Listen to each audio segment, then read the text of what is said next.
Assalamualaikum warahmatullahi wabarakatuh. Bertemu lagi dengan saya Nenden Rahmawarti, peserta Lasar CPNS PPSDM Regional Bandung Angkatan 14 Kelompok 1.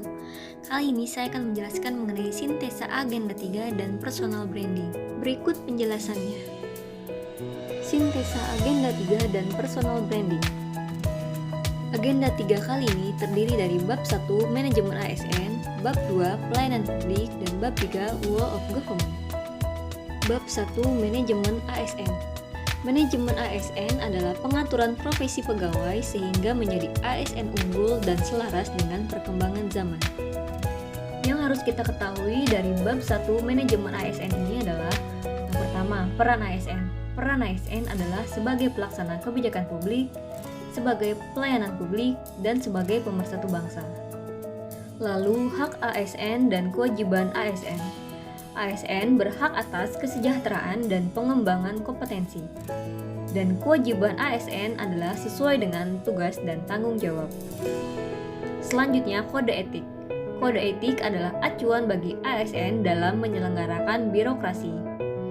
Kemudian, sistem merit adalah sebagai kebijakan yang berdasarkan pada kualifikasi, kompetensi, dan kinerja yang dilakukan secara adil dan wajar tanpa diskriminasi. Selanjutnya kita beralih ke bab 2, pelayanan publik. Pelayanan publik adalah kegiatan dalam rangka pemenuhan kebutuhan pelayanan bagi masyarakat akan barang, jasa, atau pelayanan administratif. Lalu prinsip pelayanan publik menurut Undang-Undang Nomor 25 Tahun 2001 adalah partisipatif, transparan, responsif, tidak diskriminatif, mudah dan murah, efektif dan efisien, terjangkau, akuntabel, dan berkeadilan. Lalu unsur penting dalam pelayanan publik adalah adanya penyelenggara layanan, penerima layanan, dan kepuasan pelanggan. Nah, sebagai petugas pelayanan publik, maka kita harus menanamkan pola pikir bahwa pelayanan publik merupakan hak warga negara yang diselenggarakan oleh pajak yang dibayarkan oleh warga. Ada 7 etika yang harus diperhatikan dalam memberikan pelayanan publik.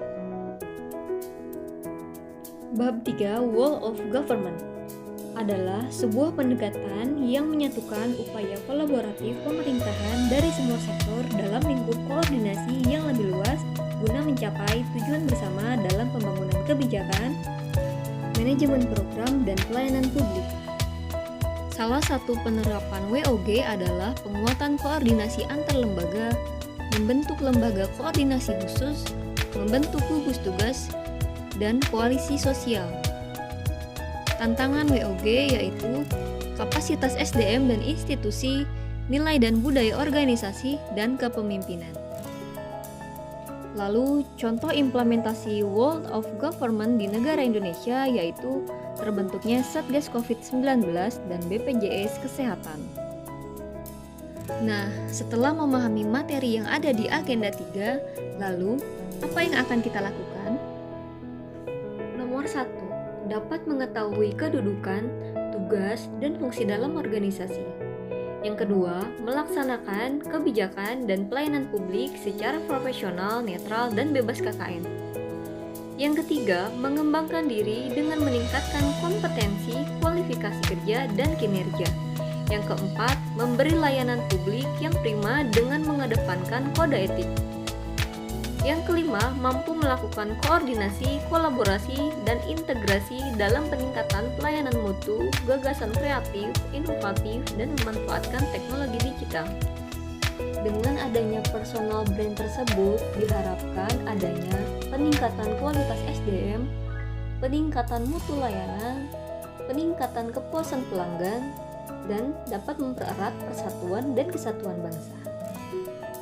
Nah, cukup sekian pemaparan dari saya. Semoga bermanfaat. Wassalamualaikum warahmatullahi wabarakatuh. Dadah.